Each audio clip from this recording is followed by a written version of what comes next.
We live in like 3, 2, 1. This shit crazy. It is. How you feel? I feel wonderful. How you feeling? Bro, beautiful, bro. Beautiful. It's been a hell of a day, bro. What we want to hear? First off, I'm gonna start this bullshit with happy fucking birthday. Oh man, appreciate it, bro. I guess at this point, because it's dropping after your birthday, belated birthday. So y'all in the motherfucking comments, y'all go ahead and drop that happy birthday to my man's Farren Bradford, aka you got any aliases? None other than what my girl called me, Booby, Booby? Fair Bear, I'll take it. Fair Bear. Dion. Oh, Fair Bear, that's famous. Dion. Dion. Yeah, that's big know. facts. So big shout out to him. And thank you for being at the interview today. Appreciate you for all having love, me, all bro. kind of vibes. Hell yeah, bro. Welcome to the playground. For those of y'all that don't know Farren, I'm no famous cat. it's all right. This my nigga, man. saying. That's what it come down to. This my best friend right here. Been rocking for 6 years, Bro, somewhere I feel in like there. longer than that since you was in 8th grade. Ninth. Since you was in 9th. I was a freshman. No. Yeah, I met y'all No, niggas. I 'cause met you- y'all you- motherfuckers in the motherfucking No, lunch you was cafeteria. you was in 8th grade because we was hooping in the apartments and you and Chaz was in debate. And y'all was in the apartment. He No would bring us kizzy. over all the time. For sure. It just didn't connect until probably like 9th grade. But I've known you since you was in 8th grade. You know, like how life get weird and shit. Yeah. You know, time and shit start running together. Right. Niggas don't even know what be going on. Yeah. My apologies for the Band-Aid on my face. Oh, I'm yeah. not Ofo Nelly today. Ooh. I got a big ass a gash on my face Oh. from hooping. I ain't never had nobody do an interview and give me ad libs. That shit crazy. All right, so I'm gonna start it off. We go jump straight into the shits, you know. Yes, And the sir. first part, military. You've been in the military now about 4 years. No, fam. Going on 6 in December. Going on 6. 6 in December. Time. It'd be weird. And how has this shit been for you? How has it been? You far away from the family, All the far away time. from your friends. Yeah. You know, the relationship thing has happened before, and unfortunately, in the past, has not been successful. But now Yeah. you do have one. You know what I'm saying? How's all of this shit meshing together right now for you So where you want me to, like, I guess I'll just start with military as a whole. Like, as a whole? I mean, relationships, I mean, you know me, like, we both social cats, so, like, building relationships is never the issue. Really just maintaining them. The ones I have back home, like here, like you, a couple other fellas, you know, I mean, I just try to stay in contact as much as possible. I mean, a lot of it's just genuine, authentic. Out there, I mean, we bond over the military, like doing the little BS missions, whatever they have us do out there. That's how those friendships start. And then, you know, like other relationships, like my girl, like I was in a different relationship when I went out there, and then like that fell through, and then I met her, but it still had that genuine, authentic feel. Like when I was back in Tulsa meeting y'all, like everything just clicked. It's all about feelings. So I mean, I just had to go through the process, take it day by day, time by time. That's really it, bro. Like I know y'all was probably thinking, oh, he gonna military be institutionalized, come back, change everything, but nah, bro. I don't know, bro. It's been some it's definitely been some differences, some differences and Like some establishments in your character. Like what? Tell me. I don't know. Niggas know you by the book, and I don't What feel you like mean I by don't the feel book, like though? I don't feel like it's been that way just since the military. I feel like it's been that way since, like, you know what I'm saying, we known you, but then the military just add extra to that shit. It brought it. Yeah, I was actually telling my mom that last night. Like, you know, it brought out other gifts and stuff inside me. I might have known I had, but it just honed it and sharpened it. Like we were talking about, like, just cleanliness, like clean. Like I'm not a neat freak. I'm not OCD by any means, but you know, being in the military kind of give you that leeway. Like, well, you know, you're gonna do this way. I'm like, all right, well, might as well just get it done, get out the way. Yeah. So like, it just brings out certain things that might already been in you. But I mean, other than that, like, I'm still the same dude, bro. Like, ain't nothing changed. Like, bro, just be like that. My first question really is, first official question is, what is perception versus reality when it comes to military life? Bro, that perception stuff is real, bro. Cause like you think like what we deal with on the civilian world, we call y'all civilians, sorry, but Real talk though. like as an African American man, just with dreadlocks and a tank top on, who just chilling, someone gonna come out and think they on bullshit or something. That's perception, but the reality is he a straight A student, just big for his age, but he in ninth grade and he just chilling. It's the same way in the military. Like you look at me right now, I got a beard. Like yeah, you can be in the army and have a beard and stuff, but the perception is you're not a good soldier because you can't shave every day. Mm-hmm. That's the perception, but that's not reality. The reality is when you talk to me, you see how I work, how I operate. People gonna rock with me and follow me. So I mean, that's it. You know, there's a stigma, a stereotype you got to break. It's the same out here. It's the same in there. So just Yeah. carry that around. So it's not really. It ain't a lot. It ain't a lot. Do you feel like on the outside, if you take yourself back to outside, back in high school, Yeah. when you chilling, you kind of just looking at some of the cats and like what they call it, J Junior JRTC, like JRTC. recruiting and stuff. Yeah, yeah. When you see them, is it kind of Uh-huh. like, damn, I feel like this nigga like he finna be, you know what I'm saying? Like, is it a certain reality that you had established over military cats Uh, before you went in versus? Actually, nah, bro. Cause you remember in high school when our homeboy was trying to join, we was all like, especially me. I was the first one. Like, I ain't never doing that. Can't sell my soul. Like, I ain't going down like that. But when you get in and you see, like, you get everybody from different walks. There's a lot of normal people out there. There's a lot of those dudes who go through JRTC, dudes, females, whatever, and they come in. They already institutionalized before they even come in, Yeah. and that doesn't set them up for the best success coming in. From what I've seen, those who go through JRTC, those ones who crazy, either can't make it physically, mentally, something, or say they do make it, and then like performance wise, just something not there. It's just off. Real But as talk. far as like my perception of the military, I mean, I had a cousin in there. I mean, I didn't know what to expect. I went in with an open mind. I went in, this is something I'm gonna do for a little bit, just go and play the game, and that's really it. Now you have steadily increased in ranking over the Yeah, last 6 years. Promotion. yes, sir. What's your ranking right now? Staff sergeant. For those difference, you got sergeant, which is what everybody here, but a staff sergeant, you're now more political.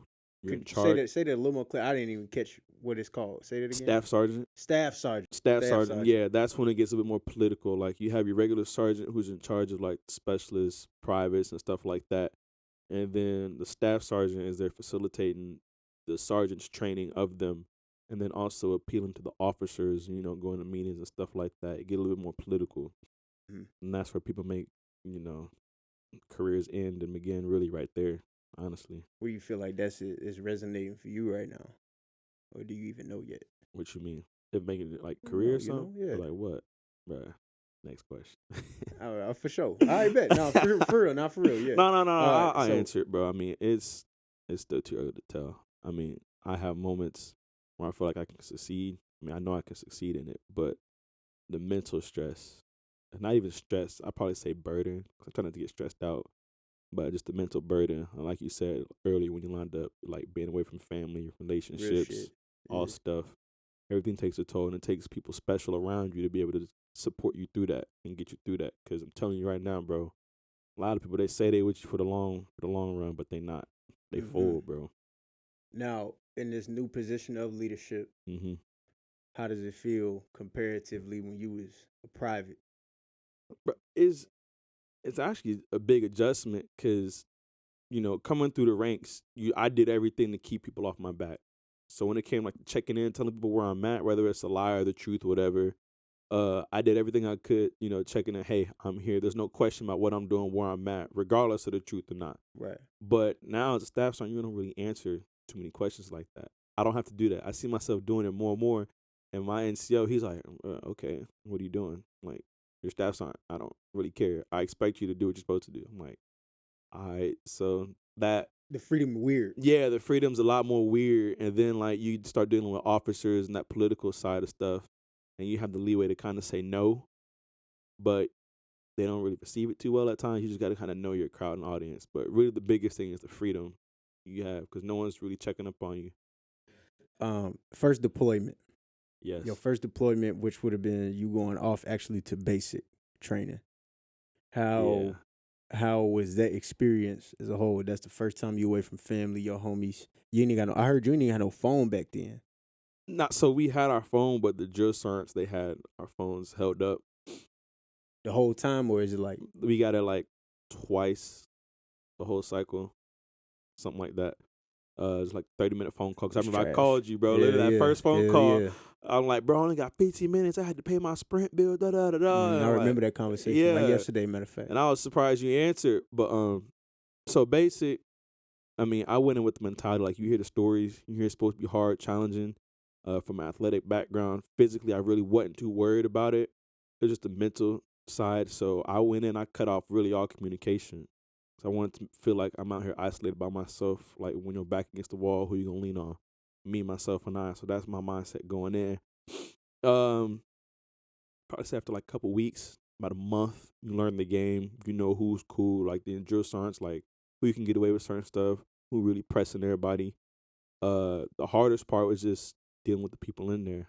Like you I had still feel those, like even like with shit like that, it's like because I didn't notice even like in the workplace and shit. You still be dealing with politics. Like you be dealing yeah, with politics that seems similar to like high school and shit. You feel yeah. me? Like do that shit stay the same? So look at it like this. You know, you got a new principal, right? You going in the ninth grade. Your principal, for us, they followed us. Then you get that new one, always coming in, showing out, Yeah, pressing you, like, bro, like, why you on my back? I'm going to class. So what? I'm late. Da, da, da. I'm not out here getting in trouble. Like, why you pressing me, showing out? yeah. It's the same thing out there. People with rank and authority, that positional authority, they want to come in and show out because they want to look good for their eval. It's the same concept. Politics don't go nowhere. It don't It matter don't. what lane of life you in. It don't at That shit all. don't go nowhere. That shit crazy. So I was gonna speak on next. People skills. That's what we was talking about. Okay. Cause we was talking about not really having to give a shit to what you say too much in the military. Yeah. Cause it's kind of like I mean, you no know what I'm filter. saying. It ain't really a lot of filtering going on Yeah. with motherfuckers in there. No, for sure. So I mean, it's all about your environment.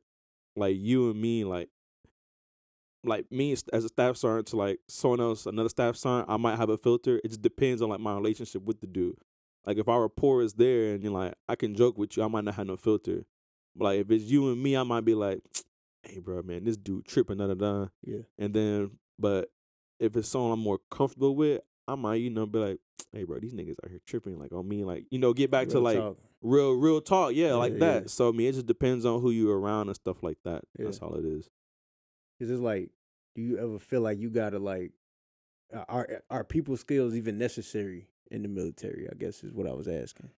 So where it's going forward now, yes, because that's how you get people to respond to you. Like you, I'm the military. Like people gonna have to listen to you because you're positional authority. I got rank over you. You got to do what I say. But it's how well they do it and how well they respond to you to get maximum performance and actually build a good culture where people want to work with you and like it's not toxic. Like people not putting no cases on you trying to get you removed from the unit and stuff like that. So yeah, people skills you need it because our generation we not taking nothing. Like I tell people all the time like I don't care. I'll put a case on anybody. So I'm not dealing with that. I'm not dealing with no racist bigots. None of that. Like no harassment, none of that at all. If I peep that and I can see it, I'm not dealing with that. And I do whatever I do to either remove myself from the situation or remove you from the situation. So that's just how it Whatever is. you deem necessary in Whatever's the necessary, yeah. whether it's just me staying out your way or if it's just me having this mean ass look on my face. Like that's it. And that really works a lot too. Like if you carry Motherfuckers yourself know. with confidence, yeah, like you out in the streets or whatever, like, hey man, don't play with me. If you walk around looking like that, they're not gonna play with you. You This is what gotta it have come your down game to. face on at the Got end of the to. day. And then Yeah. when I meet someone I'm cool with, we can just chill. I can, joke, jive with them, all that kind of stuff. So you be gone in the military quite often. All the time. I mean, you live out now. You live in North Carolina. Yeah. You live in North Carolina now. What part? Fayetteville. Fayetteville. Shout out to Cold World. Shout out to Down Cold the World. street from him. Shout I out. seen the house. You a Tar Heels fan? I'm actually a Duke fan. You a Duke fan? Duke, bro. But you went to OSU. Did. You still lay claim to it. I mean, I'm from Oklahoma. I got a little claim to it. You gotta lay claim to A it. little something. I didn't know what the vibes was. If I pull for North Carolina team, I'm pulling for Duke straight up. Yeah. through and through. All right, bet. So missing family and friends is what I was alluding to. Mm-hmm. How do you cope with that? The best in the military, far away. To be real, my coping mechanism is probably not really healthy. My girl would probably tell you they non-existent. Yeah. To be completely honest, but I mean, I try to come back when I can. I mean, it's hard though, like for real, because you go back to the same stuff. Like everybody living their life. Life don't stop for nobody.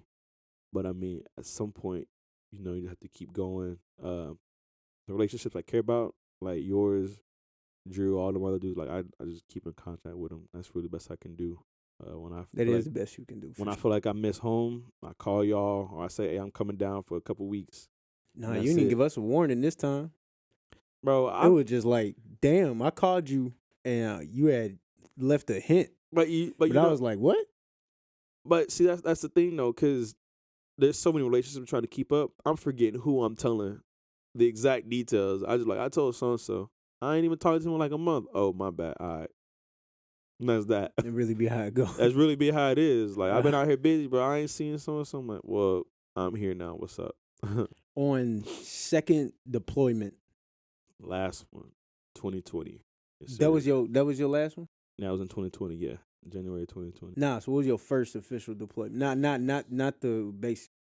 My first deployment was 2017 in Iraq. 2017 Iraq. Yeah, Tell me about that.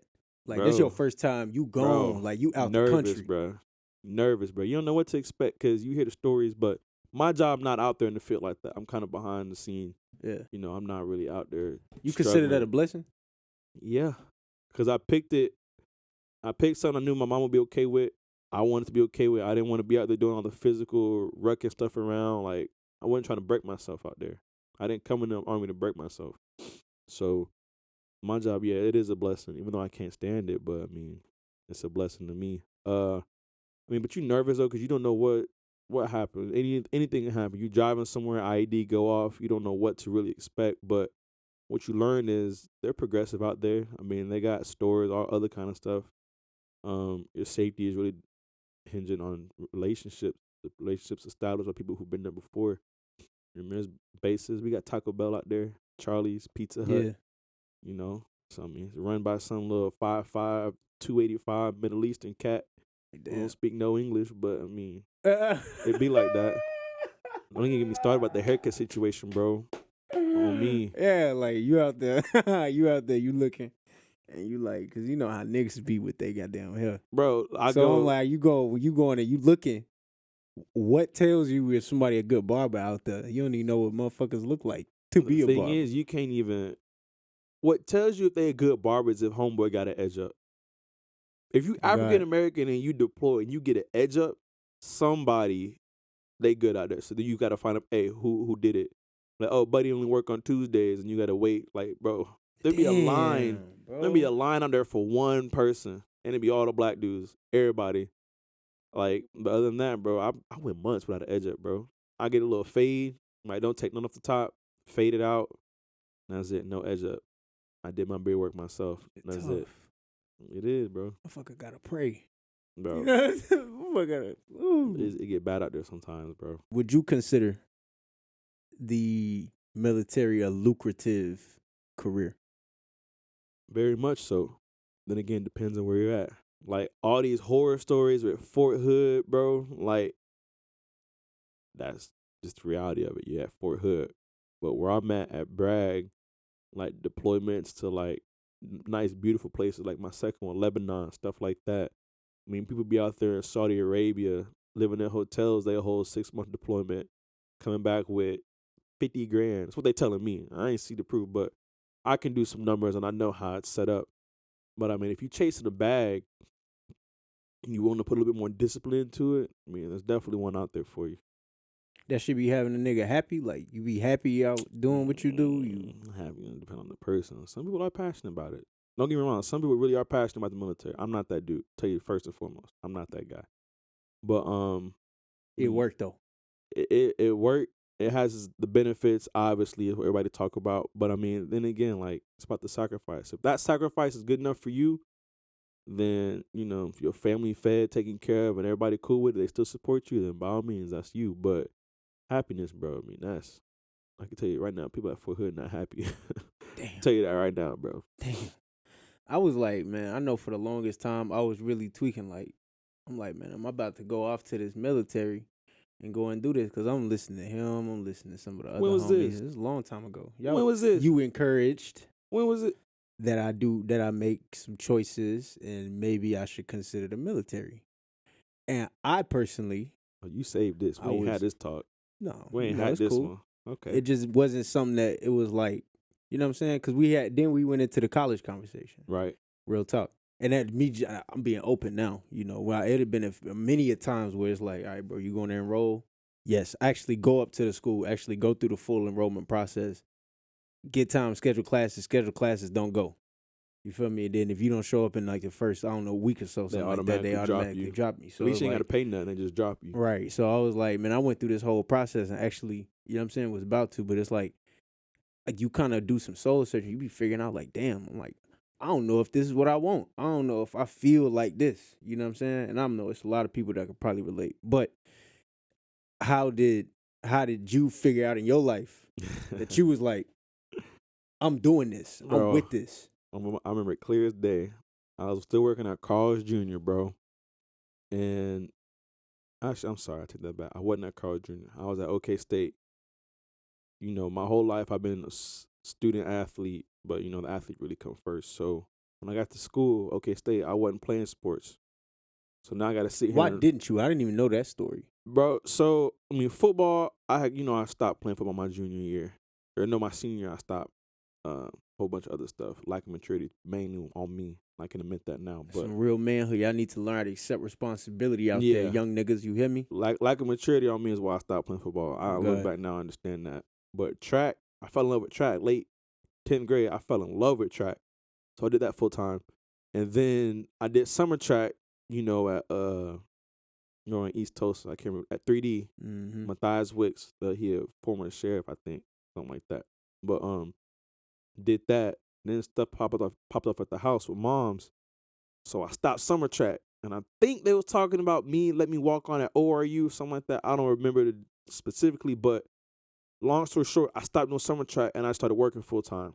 You know, I got to step up. So feed the family best you can, real shit, man. Bro. So some stuff happened over the summer. I just got tired. I'm like, bro, what am I doing? I can be in school. I can be doing whatever. Like, I got to look out for me. So I said, hey, I'm enrolling at OK State. I can transfer from TCC now. So I did that route. And I get up there, no sports. I'm having fun, you know. It's college, bro. Like college, everything. You went to the parties, man, I went to the motherfucking Halloween party, bro. OK State, bro. Hold up, man. I walk in this motherfucking house, bro. No cap. And you know, I'm on some type shit, man. I don't really dress up for Halloween. I came with my hoodie on, black hat, white socks, on my Easy E type shit. You feel me? So I'm in there. I walk in there, motherfucker. I see it's Halloween. It's motherfuckers in there, damn near naked, packed out, fucked up. Motherfucker, I walk in the crib. First thing I see is a bitch throw up in the damn kitchen. I'm like, damn, bro. I'm like, this how y'all living? Bro.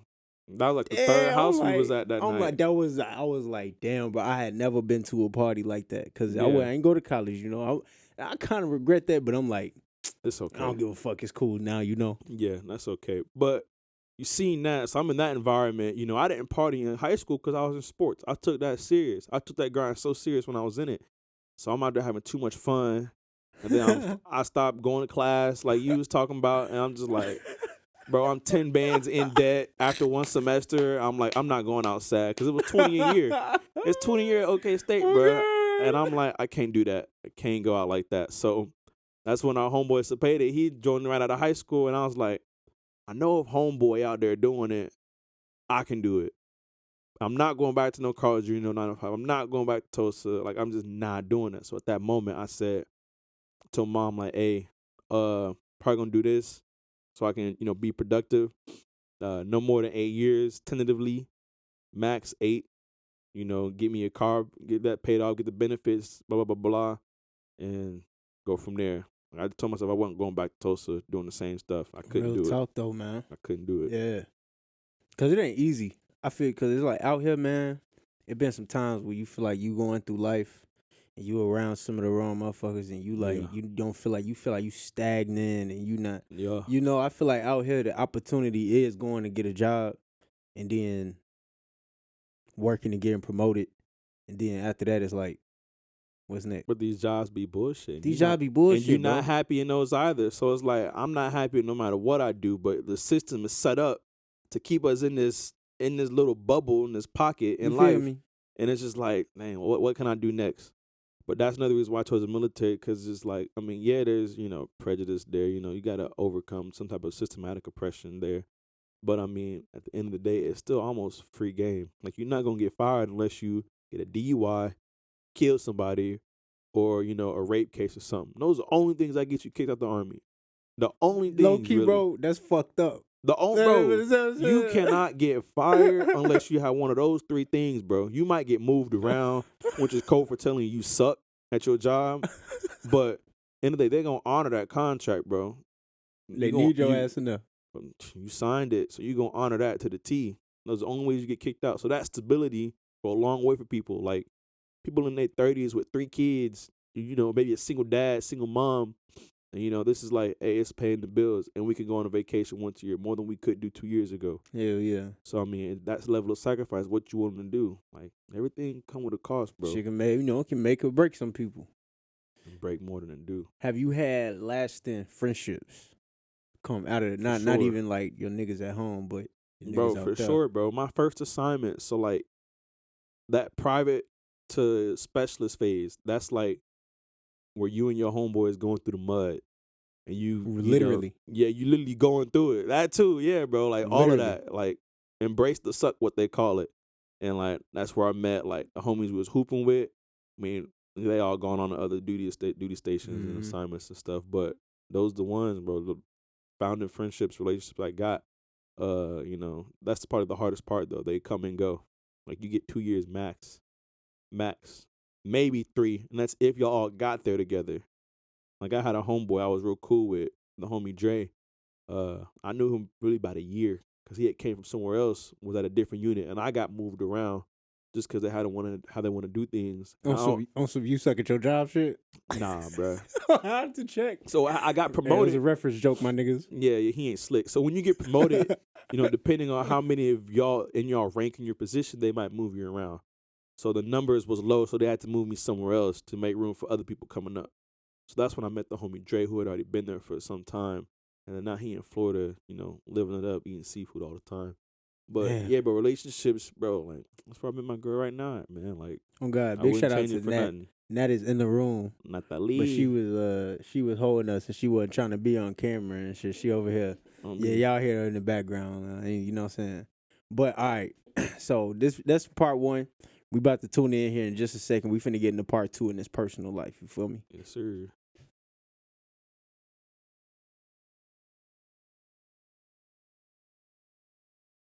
Choice, man.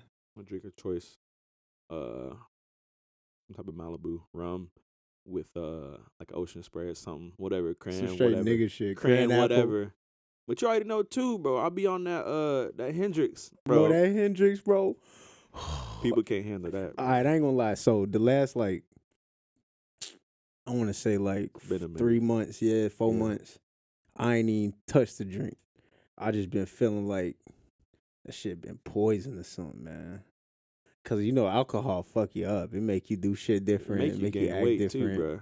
I wasn't even knowing, but I always had an issue gaining weight, bro. It's a good problem to have, honestly. But alcohol make you gain weight, bro. Especially beer. I don't touch beer, but drinks in general, because it be mixed. I like mixed drinks. Man. I appreciate that.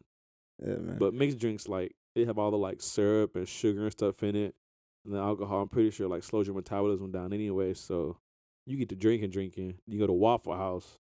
Before you know it, bro, your stuff gonna be out of order. He be tweaking on me. He be trying to get me to drink, and he giving me all the reasons in the world not to drink no more. But you can still do that because you don't put weight on easy, bro. Don't put weight on that all. Yeah. 155, soaking wet, bro. You need it however you can get it. You can afford it. You can afford a couple drinks. I'm cool, man. I be making bad decisions. I'm cool, man. Yeah, real talk. All right, don't touch it, man. Can't. There you go. So, is you a party or parlay type of nigga? What you mean? Like, you be chilling Bro, to or be you be real, partying? like, because you going to hear my answer, you can probably think it's cap. But in the military, like, I go out a couple times, but I'm a homebody, bro. It's cap. I'm a homebody, bro. You She a can tell you a you on the couch. homebody She can tell you. She can since tell you, bro. since relationship.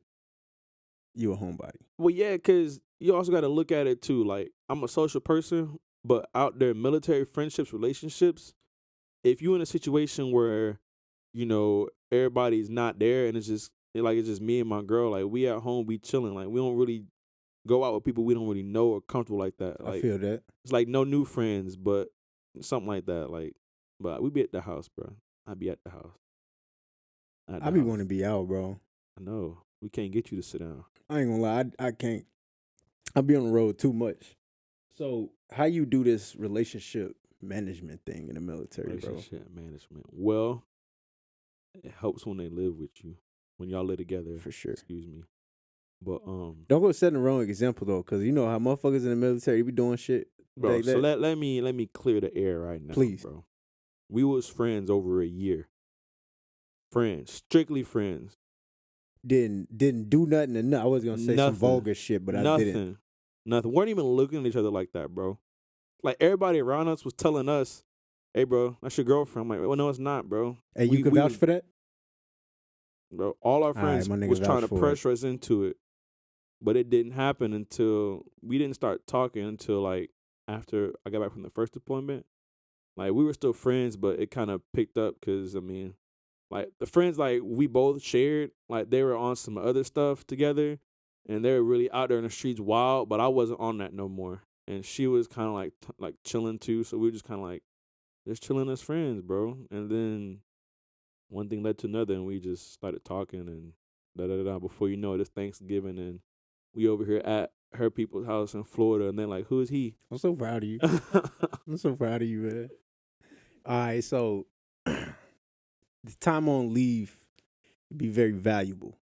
Very. To a motherfucker that be gone all day, you be gone all night, you live away from your people. Yeah.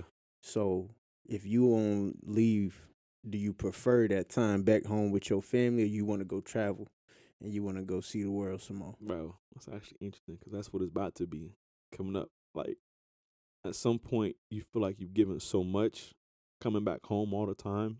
Like I think of it like I'm traveling back in time to come back to Tulsa and keep up these relationships. But in the military, you can travel and, like get to a point in life, like turning 25, like it's time to travel some more.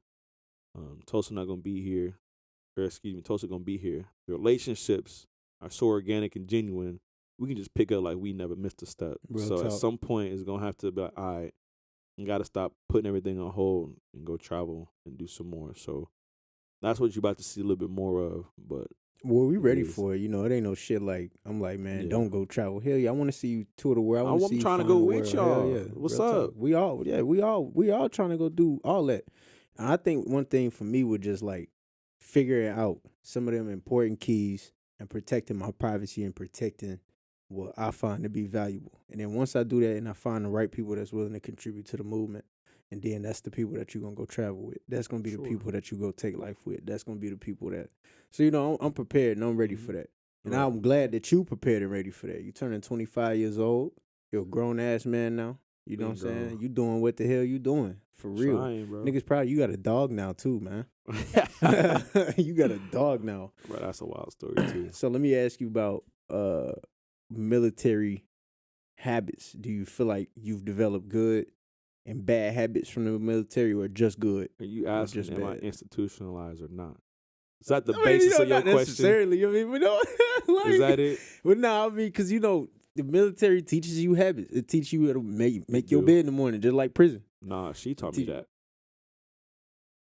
That's some solid Big shit, facts. man. I still wasn't doing it, bro. So you make your bed in basic and in training because they're gonna check your rooms and your bed got to be made. But as soon as you get to your first unit, no one really checking your room in the morning. And if they do, they don't care if your bed is made or not. They care if you got like piles of trash on the floor. So it wasn't until my girl and I started living together. She's like, we make our beds around here. I'm like, all right. And I got with it. Oh God, that's real shit. I'd be That's okay. straight. Hey man, live I your life, enjoy man. it. I enjoy it now. Be you. I see value in it. And what are some of those habits that the military did teach you then? All right, so Real quick before you go forward, yeah. this motherfucker got me fucked up. Cause y'all see this man. This man fresh as hell, boy. This man got the marathon hoodie. Look, You know what I'm Crenshaw, saying? Y'all need to support, man. what's that, Nipsey Hussle. neighborhood. Nipsey Hussle strongly influences and strong is inspired by the playground. On me. We have strong inspiration. This motherfucker wearing this Crenshaw hoodie got these damn Crocs on. Bro, chill, bro. They don't even see that. But you said you're going to do it, and you know how bold I am? They ain't even real Crocs. They offer brand Crocs. $13, no tax. Stop playing with me. What would Nipsey say? Hey, man, spend your bread wisely, cuz. On me. Oh, damn, bro. Yeah, since you want to put me on Front Street. Nah, I'm with it, man. Yeah. That's the only thing I know, man. Don't give a fuck where he at, I don't. man. We were talking about that at the mall yesterday. Yeah, bro. Man, don't give a damn, bro. Look, he chilling, doing his damn thing. So we'll get a little more personal with you. But you just want to ask the habits, Yeah, we was talking about that. Yeah, the habits. So the biggest thing, habit-wise, I picked up is like, say you get a list of stuff to do, and it's a bunch of small things you do. Just get those done first. Get them out the way. Like even at the house, like you know your shoes not supposed to be in the bedroom, whatever. Supposed to be by the living room, by the door. While you thinking about it and while you see it, just put them over there. Don't go get a glass of water. Don't go sit down, hop on the PlayStation, whatever. Pull your phone out, and they're still gonna be over there. Don't do that. Just get it done right while it's on your mind. If you can do it while it's right there on your mind, fresh on your mind, just get it done. Knock it out. And you'll accomplish more throughout the day doing that. That's the biggest thing I've learned. That's the biggest habit. It's the biggest habit. Like yesterday, I was up cleaning the house at like 11:30 at night. I'm just like, what am I doing? It's 11:30 at night, but it was on my mind. So I'm gonna let me just get it done. Because if I try to wake up tomorrow and say you hit me up, I gotta clean this real quick. No, I don't have to because it's already done.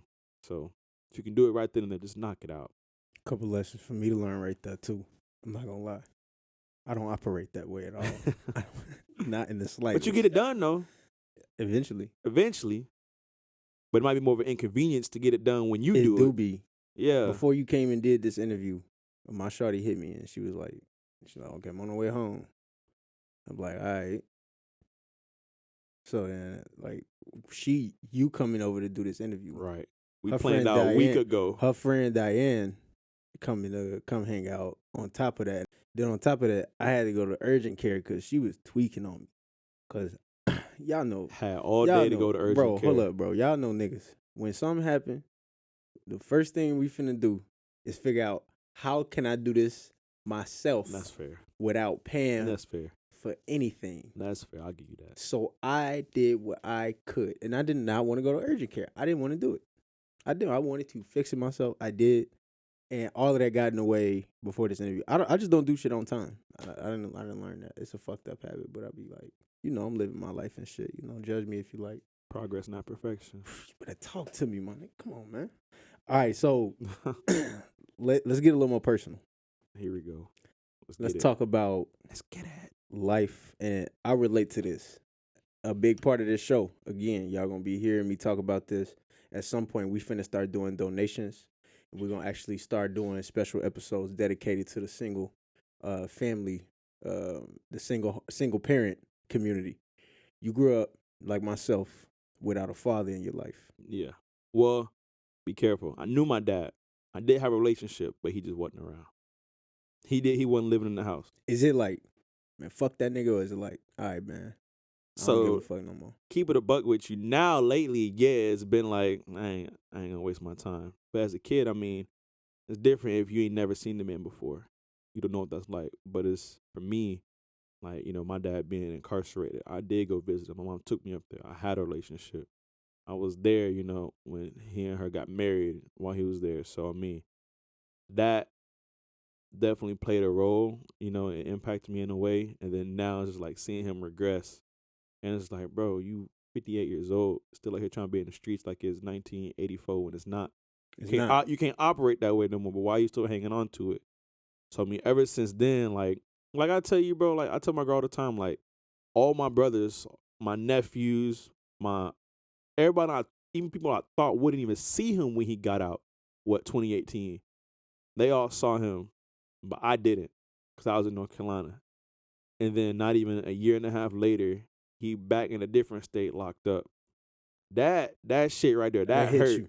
Cause he got stepkids. Cause my mama got my older brother, and their relationship wasn't even like that before. But I get a phone call from mom. Yeah, your brother and dad out in the backyard barbecuing, talking, chopping up. I'm like, what? Like, all right, okay, everything cool. Then like 3 months later, stuff just went south. And I'm just like, for real, bro? Nah, and he can't even talk to me. He embarrassed to talk to me on the stuff he did, stuff he pulled. You know what I'm saying? So And it just be how it be, man. And so coming through to your life to where you at now, how you feel like that shit shapes you. You feel like, you know what I'm saying, it has some negative effects. Cause I want you to know, trauma is a thing. for real, Niggas understand that like young adults, young children, we do experience trauma. It do fuck with us. It do yeah. go later on in life if we don't do the necessary adjustments to correct it. Do you feel like you went through that trauma not So having pops around? I feel like I'm still going through it, cause my girl, she do a good job on like studying me and talking to me and having me tackle these issues. I still haven't really handled it or dealt with it in an appropriate manner.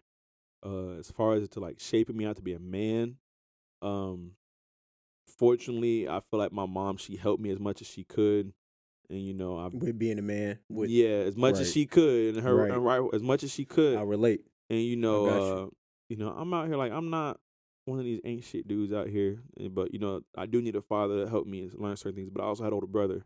My older brother helped me a lot with that too, because he's 15 years older. So but really the trauma I've dealt with is just learning how to handle my emotions. Like, when I get nervous or uncomfortable, I'll make these weird faces and stuff like that. And like, I ain't trying to talk about it, just sweep it under the rug. Like, I ain't trying to deal with it. Or like, the relationship, it go both ways. Like, he can hit me up. Oh, he don't want to talk to you. I'm like, why he don't want to talk to me? I got nothing to say to him. What's your piece of advice to the people in regards to dealing with that? I mean, I feel bad for it because I'm over here giving advice I'm not even using. But, I mean, you To only the get, best of your ability. to the best of my ability, you only get one dad, you only get one mom. And if you know who they are, you have some type of communication, I mean, at least just keep the door open. At least let them know that door is open. Because if they messed up and they too embarrassed to talk to you, then okay, they got to get over that. But there should never be a question as to where as if you are open to some kind of communication. And whatever stems from that later. I be having like like resentment. Like nigga, I be like, Oh, nigga, yeah, like bro. nigga, I see this nigga, man.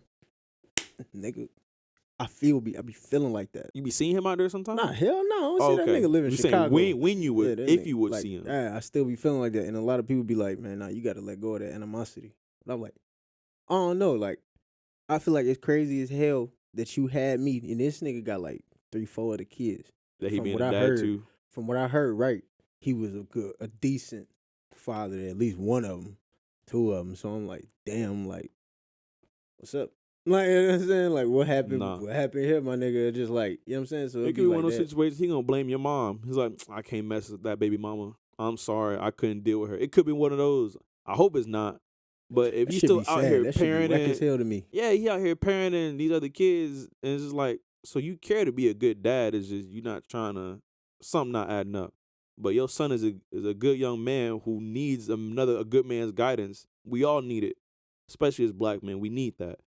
So I mean, it's tough. I mean, for me, resentment. I mean, I don't even want to.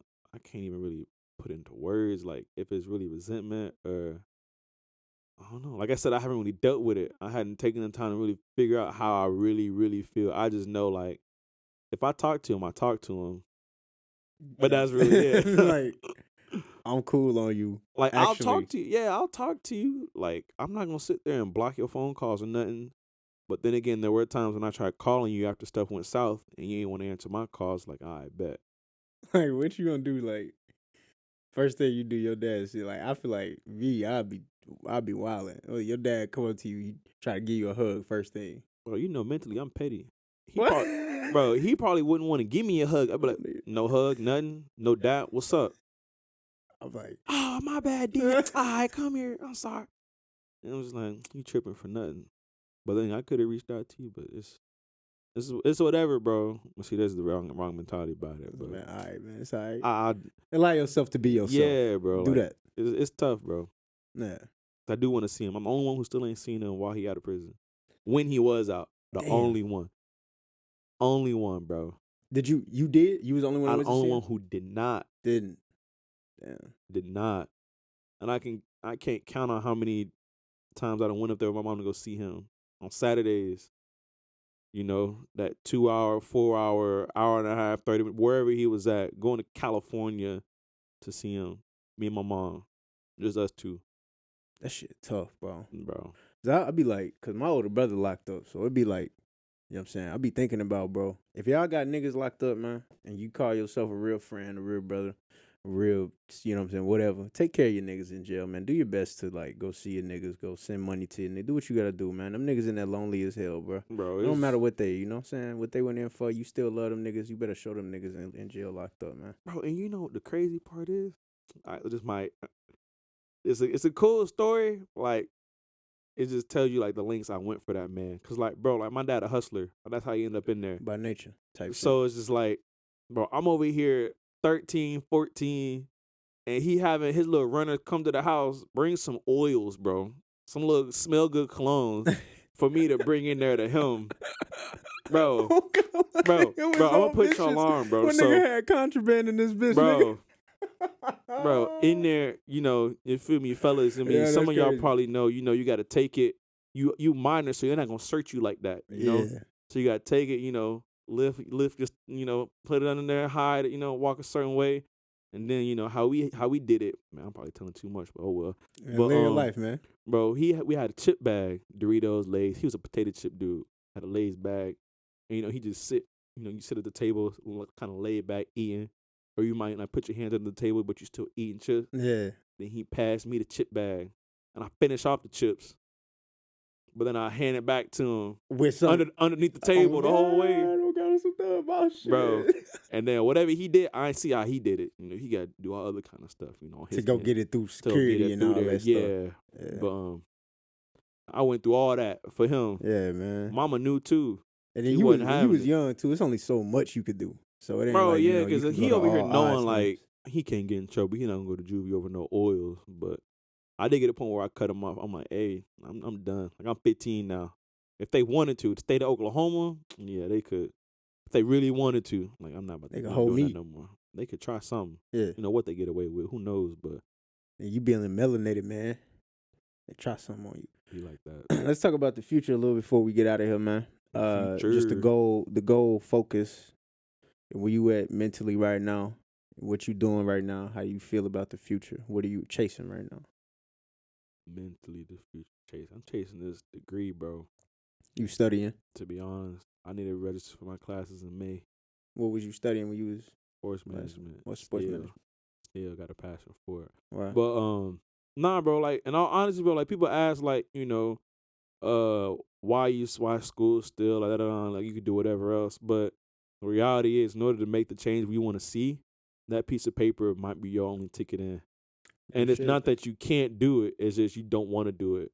But like I was telling you earlier, like if someone was telling you school was stopping you from your dream job, from absolute happiness, financially, freedom, all other kind of stuff, but you had to get a 4-year degree, would you do it? A lot of us wouldn't do it because we won't put the work in.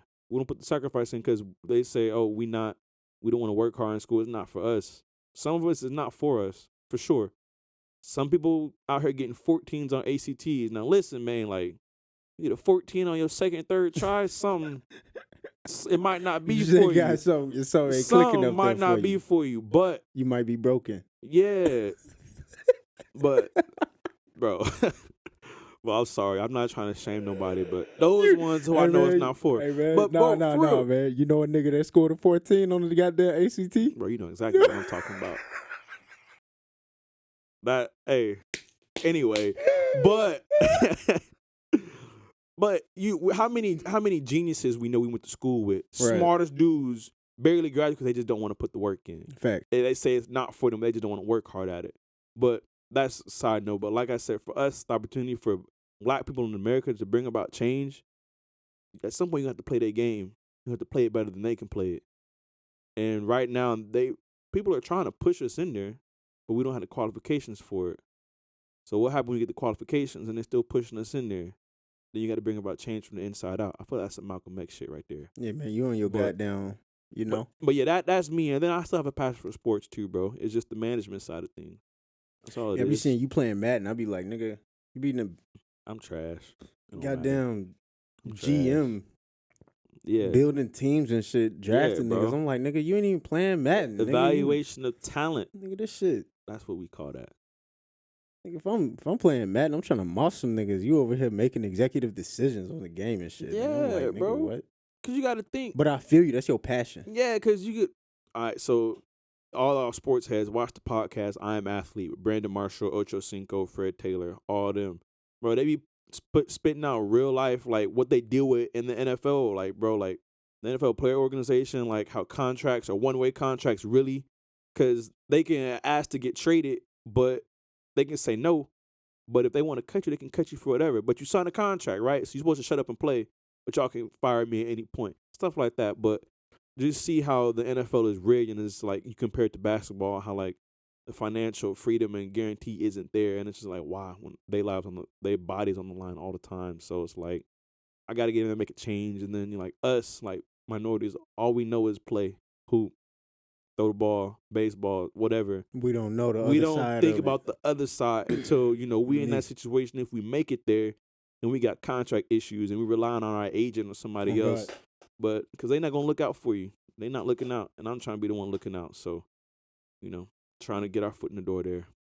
And then just finally, yes, sir. Where do you feel like life is going to land you when it's all said and done? Where you feel like life is going? What's the goal, at least? Man, married to this one over here. About 3 of them. Big shout out to Nat. 3 of them. Big shout out. Yep. About 3 of them. 2 boys, 1 girl. And then God willing, you feel me? But nah, for real, like, I just want to, be successful, be a good role model, influence, and show like the community, the culture, African American males, like men, like there's another way to make it than just hooping, picking up a pen, writing raps, all the kind of stuff. You don't have to be a doctor or lawyer if that type of rigorous school is not for you. There are other ways to get there. And I see these, communities where you have to know somebody to get in, and it shouldn't be that way. We need to break down the door, give people the opportunity to come in, because there are brilliant minds out there who are just, getting the short end of the stick, not allowed in that circle, and that's not right. We got to scout them. In order to bring about change, we need to let everybody get a chance to get a piece of the pie. So, goddamn, man. Well, here we go. I appreciate you for joining me, man. I appreciate you for doing this, man. Bro. Happy birthday, man. It's really tomorrow. Appreciate it. The interview gonna drop in a few days. That's so cool. Y'all, like I said, y'all make sure y'all send a happy belated birthday. The marathon continues, rocking the Crenshaw. And remember, I'm your host, E. Roseland. Press that fucking play button. I'm going to leave the link for his social media profiles. You want to get connected, ask him some more questions about the military life, little advice, anything that we can do to be of service to you. I'm not no recruiter, but hit me up. No, real talk. Talk to him. He a human just like anybody, but it's all love. It's all vibes here from the playground. Press that fucking play button. Tune in on the next one on me. Like, share, subscribe, comment, send your hate mail, all that shit. Gang. Gang. Oh, that was cool, bro. That was cool, man. I can get used to this. We're going to Breakfast Club, bro.